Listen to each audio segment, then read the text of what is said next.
All right, ladies and gentlemen, you are welcome to another great episode on your favorite political talk show, The Truth with Ben Jokes. Nigeria stories. Obidient movement reaffirms support for Peter Obi after he dumped ADC. The Obidient movement worldwide has reiterated its support for former Labour Party presidential candidate Peter Obi, insisting that efforts to undermine his political relevance ahead of the 2027 elections have instead strengthened his popularity. In a post on X on Sunday, the interim national coordinator of the movement, Yunusa Tanko, said Obi's appeal continues to grow across the country despite what he described as sustained attempts to frustrate his political ambitions. And that is it. The Obidient have no other thing to think about than to rescue Nigeria on any platform that heralds Peter Obi, on any platform that has Peter Obi as its flag bearer. So it is not about the political party. I was telling you, even when Peter Obi was with the ADC,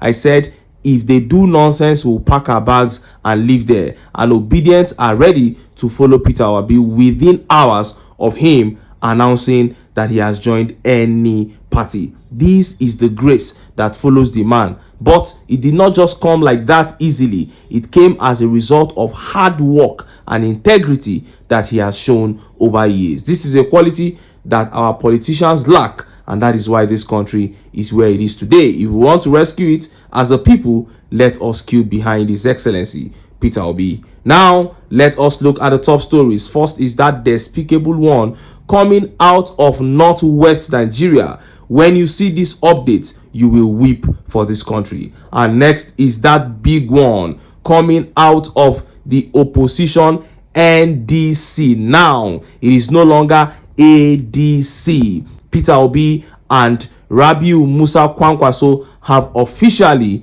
joined the NDC. But something spectacular happened when they were on their way to storm the party secretariat.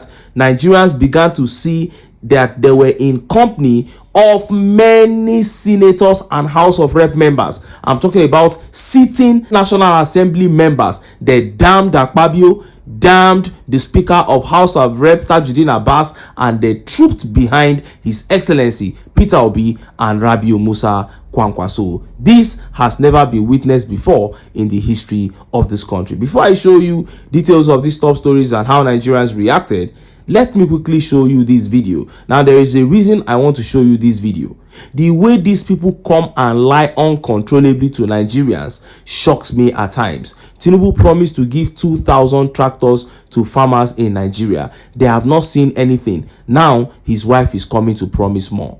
Watch this video. Flagging up the distribution of the mechanized agricultural items at the Bola Tinubu International Airport, Senator Oluremi Tinubu said the intervention will significantly empower farmers, improve productivity, enhance livelihoods, and contribute to national economic growth through increased agricultural output. This event is not just the commencement of another farming season.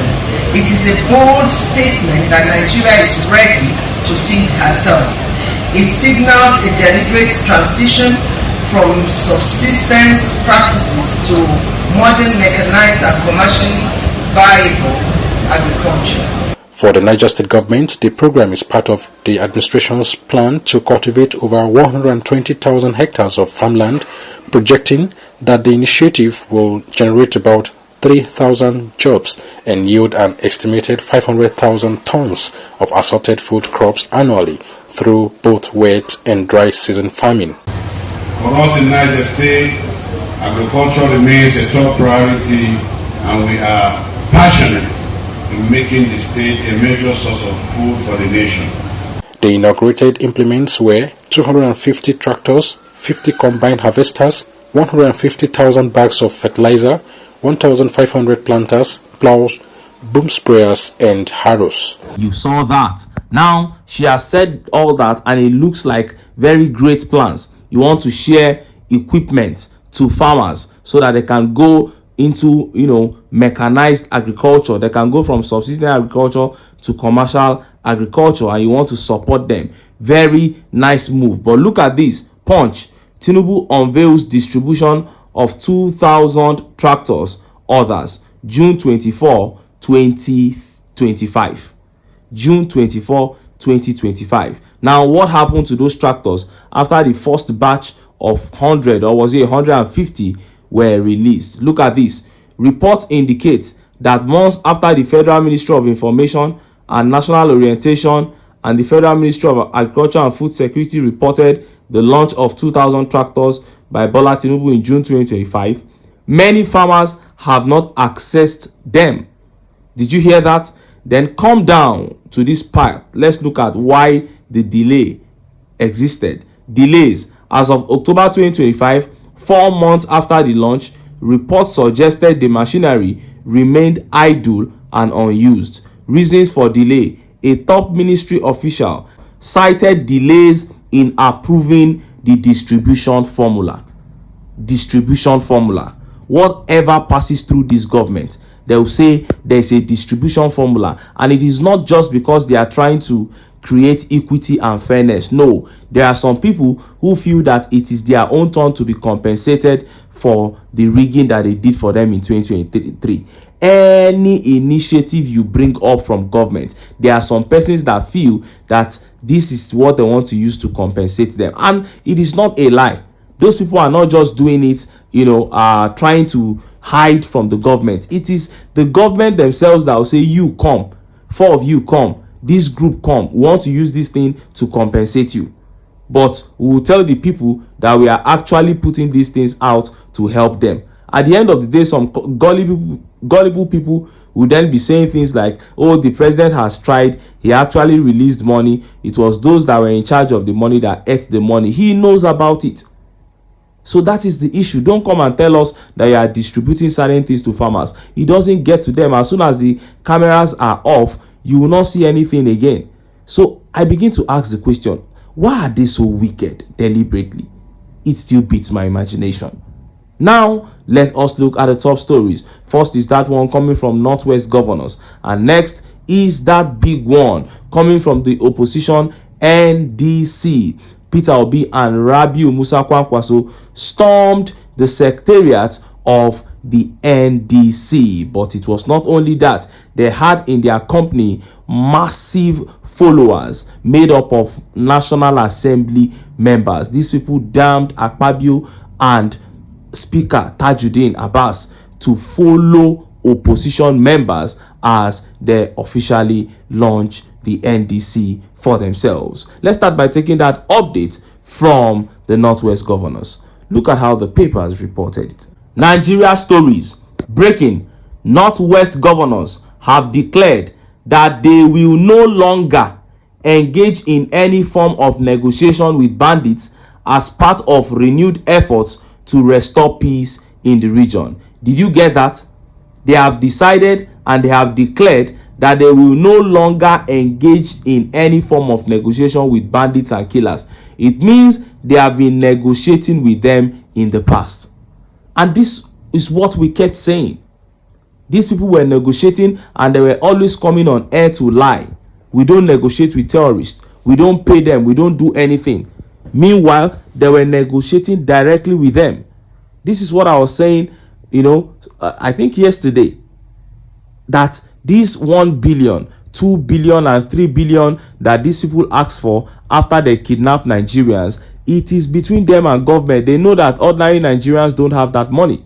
So they are not expecting you to come and pay them. They know who they are talking to. When they say 1 billion, 5 billion, it is government they mean. And for a very long time, this APC government has been paying them. Even this one, that this Northwest governor is coming out to say now that they are reaching an agreement not to pay them. It won't work. Give it a few days. In fact, tomorrow, they will get angry once they see this update. And they will go to a part of the Northwest and wreak havoc. They will now send a letter, an open letter, to this governor who made that remark and say, okay, we have done what we want to do. You do your worst. And then they will kidnap people and still demand ransom. This is the situation under the All Progressive Congress, because you cannot use stubbornness to solve a problem that you sat on the table and created. it was the APC that sat on the table with these killers when they wanted to wrestle power away from the hands of Jonathan. And they brought them in by all means to keep wreaking havoc on Nigeria. So there is an appetite that you have helped them to build. That appetite now has become almost impossible to quench. So these are the issues. And this is why I keep telling you that under the APC, Nigeria will never defeat insurgency. If we are sick and tired of what we are going through, then we know what to do. And just as Nigerians were yet reacting to that big one from the official defection of Peter Obi and KWANKWASO to the NDC began making the rounds. They went in company of National Assembly members. Look at how the papers reported it. Peter Obi, KWANKWASO storm NDC secretariat, finalized defection from ADC. Sahara reporters. The political landscape ahead of the 2027 general elections underwent a seismic shift on Sunday as former presidential candidates Mr. Peter Obi and Senator Rabiu Musa KWANKWASO officially dumped the African Democratic Congress ADC for the Nigeria Democratic Congress NDC. The duo, accompanied by a heavy contingent of National Assembly members, stormed the NDC National Secretariat in Abuja to finalize their entry into the party. This move comes just hours after Obi announced his resignation from the ADC, citing insurmountable challenges within the party structure. Senator KWANKWASO, who had earlier hinted at wide-ranging consultations following legal threats to deregister the ADC, confirmed that he and Obi reached a mutual agreement to quit the embattled platform. Before arriving at the party's headquarters, the political leaders led a massive wave of supporters to the Abuja residence of the NDC national leader, Senator Seriaki Dixon. Following a high-level meeting, the group proceeded to the NDC secretariat, where they were officially welcomed into the fold. Insiders suggest that the alignment has already settled the party's top ticket, with Peter Obi expected to fly the NDC presidential flag, while KWANKWASO will serve as his running mate. The defection has effectively gutted the ADC's presence in National Assembly. The party has reportedly lost the majority of its federal lawmakers, many of whom had originally joined the ADC from the Labour Party, New Nigeria People's Party, and the People's Democratic Party. Key figures leading the legislative exodus, including Senator Victor Ome, who is expected to coordinate the movement of the majority of Southeast lawmakers into the NDC, while KWANKWASO will lead the defection of lawmakers originally from the NNPP, Nasiru Gawuna. The 2023 Kano APC governorship candidate is also reportedly joining the NDC alongside former Kano Deputy Governor Aminu Gwazo. The collapse of the opposition coalition within the ADC follows a period of intense legal instability.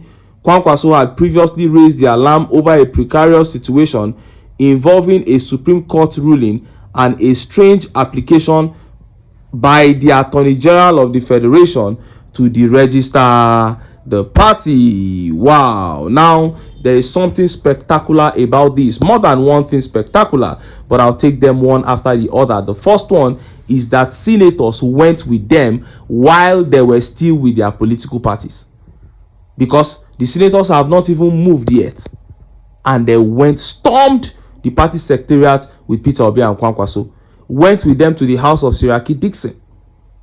So this shows you what organic movement means. And this is spectacular in another way, because they did not even talk about the ticket. They didn't say we are leaving ADC because Atiku refused to step down for us, because Atiku wants to dollarize the primaries. They are not saying all that. They are not even bringing that into the conversation at all. They are talking about the fact that there is a court case hanging on the neck of the political party, and then the Attorney General of the Federation is looking for means to deregister the party. That was why they left. Those are the reasons they are giving, and it makes perfect sense. And these reasons will allow for smooth relationship between their own supporters and the supporters of Atiku, because the aim is one here. It is to take over this country, to rescue this country from the hands of the All Progressive Congress. All Progressive Congress is the common enemy. I am even hoping that if anything happens to ADC in the future, because we know that the NDC will be standing, then Atiku should just give his blessings to the NDC. All these problems that the ADC is having, it might just be, a call to him to give his blessings.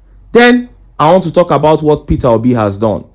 Have you realized that the rate at which some top members of the Southeast, some elderly people in the Southeast now believe Peter Obi? They didn't believe him like this in 2023. But now Obi began to form his Northern Alliance little by little. And at the beginning, it looked like a joke. During after the Supreme Court announced their result and all that, it didn't even take a week before Peter Obi made his first trip to northern Nigeria. People thought it was a joke, but he continued. Now look at what Obi has finally done. He has gone to northwest Nigeria, to the biggest state in northwest Nigeria, which is Kano State, and consequently the biggest state in Nigeria.